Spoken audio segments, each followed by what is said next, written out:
Sige, ang iyan nga kaso niya, no? Ano ganin yan, tuhod mo, ano? Hindi ka ba lang Kasakit. may lumbar, di ba ko yung ano sa 4 and 5. 4 and 5. 4 and 5 kay tungod sa pagkaus lang nila. Pero nakaparihab na ko sa isang katiil.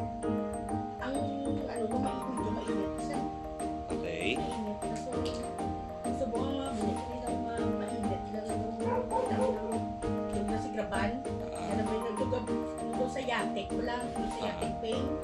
Hindi yan oo. Hindi kina niya. Hindi ka sakit. Hindi man nito sa ginagugol. Hindi ako tingin mo. Tuwas nga ina. Kung saan sila ko save ka po ako. Kung namin yung nalakatakan. Hindi ko na yan. Hindi nga problema. Kagina yung pagpango niya. Baguro na ba siya na? Nanya ba lang? Naman ko na pala pag tinta mo. O pag tinta mo na. mo? Oo. Okay. Hindi na ko yung astan. Pag tinta mo mo na tingala ko pag abo ko na siya. Goy! Hindi niya sa wala sa amalas niya. Hindi na ko siguro kita mo pa yung brakong hindi na ko yung kanong gapon mo lagi ko niya. Dito ba yung pamani ano?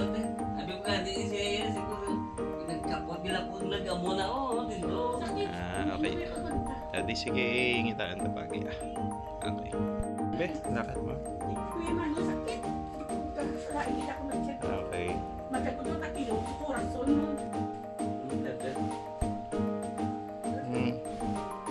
Medyo pulupuwersa na siya.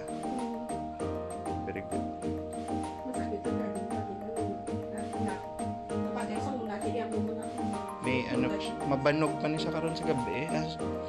Karon sa gabi, kag sa buwas eh. Natiplit ka sang luya kag ano. Luya kag lana. Ano siya?